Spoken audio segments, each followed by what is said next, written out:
직장인의 3대 말 걱정이 있다고 합니다. 보고, 회의, 프레젠테이션. 자, 어떻게 생각하세요? 그만큼 직장 생활은 하루 종일 말로 한다고 해도 과언이 아닙니다. 그래서 준비했습니다. 저 말술사가 알려주는 말이 술술 나오는 직장인 보고 잘하는 법. 핵심 스킬 3가지 준비했으니까요. 지금 바로 배워보시죠. 말이 술술 나오고 싶을 때 말술사. 첫째, 상사의 입장에서 보고하는 것이 배려입니다. 직장인의 흔한 보고 실수 중에 하나가 바로 담당자 입장에서 보고한다라는 것입니다. 제가 한 예를 들어볼게요. 한 회사에서 상품에 대해 고객 불만이 생겼습니다. 이 상황에서 상사는 어떤 것이 가장 궁금할까요? 한번 생각해 보세요. 바로 고객 불만이 생긴 이유이겠죠. 그래야 해결을 하고 일을 처리해 나갈 거니까요. 자, 그런데 신입사원인 이 사람은 보고를 할 때 자신의 입장에서 얘기했기 때문에 고객 불만이 생긴 과정에 대해서 말했어요. 바로 이렇게요. 저 팀장님, 고객이 전화가 온 거예요. 그래가지고 제가 받았는데 갑자기 받자마자 담당자 바꿔주세요 하고 막 큰 소리를 치는 거예요. 그래서 제가 이런 식의 보고를 무려 40분 동안이나 했답니다. 그리고 맨 끝에 왜 고객 불만이 생겼는지 이유에 대해서 붙였는데요. 그게 바로 상품의 배송 기한이 늦어져서 라고 했답니다. 자, 이렇게 보고받은 상사의 입장은 어떨까요? 피곤해졌을 거고요. 나름대로 열심히 보고한 담당자는 인정받지 못해서 서운했을 겁니다. 자, 그렇다면 어떻게 보고하는 것이 가장 좋은 보고일까요? 박소연 작가님의 책 일 잘하는 사람은 단순하게 말합니다에 그 예시가 나옵니다. 팀장님, C 프로젝트가 다 잘 진행되고 있는데요. 200만 원 예산 추가 이슈가 있어 상의 드리러 왔어요. 이번 컨퍼런스에 대표님이 추천한 연사를 어렵게 섭외했는데 강사료가 500만 원이다 보니 기존 예산보다 200만 원 부족합니다. 재무팀 최 과장한테 얘기했더니 규정에 어긋나는 것도 아닌데 괜히 짜증내면서 승인을 안 해주려고 해요. 팀장님이 재무팀에 얘기 좀 해주세요. 자, 어떤가요?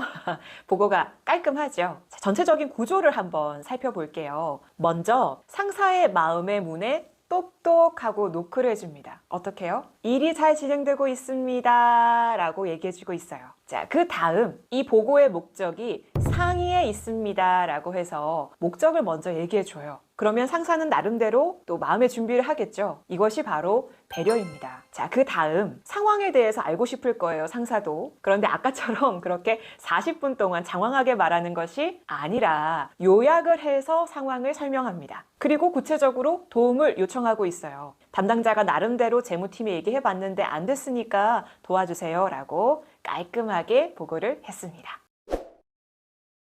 둘째, 말끝을 흐리면서 보고를 하면 상사는 신뢰하지 않습니다.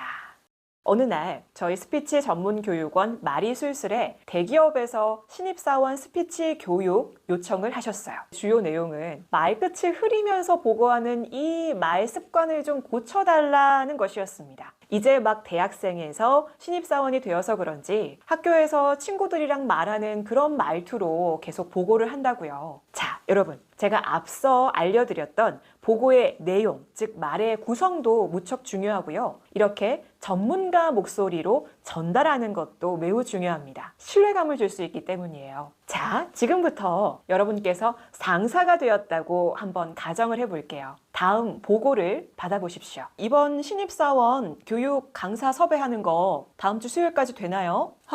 예. 그게 예, 됩니다. 무슨 일 있어요?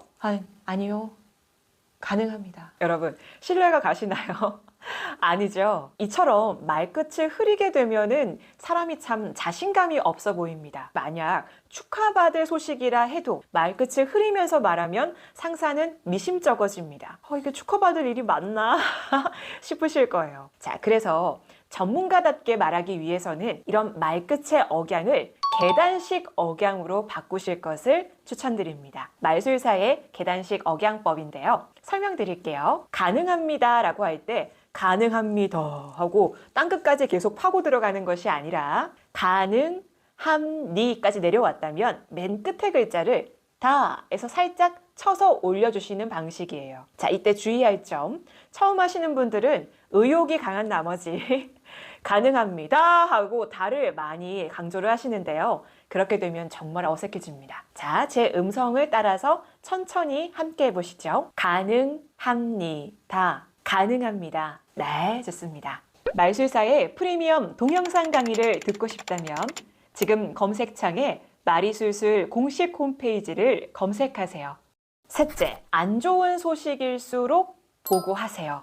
신입사원의 흔한 보고 실수 중 하나, 일에 문제가 생기면 보고를 하지 않으려고 한다는 것입니다. 왜 그럴까요? 괜히 이것도 보고했다가 상사한테 깨질까봐 두렵기도 하고요. 또 왠지 이거 내가 해결할 수 있을 것만 같은데 이런 생각이 들어서 보고를 미루기도 합니다. 하지만 여러분, 초보자가 많은 문제를 해결할 수 있다면 사실 초보자의 직급에 있지도 않습니다. 괜히 일을 미루었다가 큰일 만들기 부지기수 있죠. 문제가 생길수록 보고를 하십시오. 상사와 함께 문제를 해결하는 것이 현명하다고 생각합니다. 강원국 작가님의 책 나는 말하듯이 쓴다에도 이런 조언이 담겨져 있어요. 안 좋은 내용일수록 보고해야 한다. 보고받는 상사는 심기가 안 좋겠지만 나중에는 보고한 사람을 고마워한다. 물론 횟수만이 능사는 아니다. 기본적인 사실은 반드시 암기한 후 보고해야 한다. 특히 숫자를 숙지해야 한다. 그것이 신뢰를 좌우한다. 관련 사항도 충분히 파악해야 하는 건 물론이다. 자, 오늘 함께 배운 말이 술술 나오는 보고하는 법 3가지 정리해 드릴게요. 첫째, 상사의 입장에서 보고하는 것이 배려입니다. 이 상황에서는 상사가 무엇을 궁금해할까 그것부터 생각해보고 보고를 하세요. 둘째, 말끝을 흐리면서 보고하면은 상사는 신뢰하기가 어렵습니다. 말술사의 계단식 억양법을 써보세요. 셋째, 보고하기 힘든 내용일수록 보고하세요. 일에 문제가 생겼을 때 미루면 더 큰 일을 만들 수 있습니다. 빠른 대처를 상사와 함께 의논하시는 것이 좋습니다. 자, 여러분, 이번 영상은 어떠셨어요? 직장 생활을 하다가 말에 대한 어려움이 있으시다면은 댓글로 같이 공유를 해주셨으면 좋겠습니다. 그리고 주변에 소중한 지인 중에 직장 생활을 하는 사람이 있다면 이 영상을 공유해주세요. 고마워할 겁니다. 저 말술사는 다음 이 시간에 또 찾아뵐게요. 여러분, 안녕.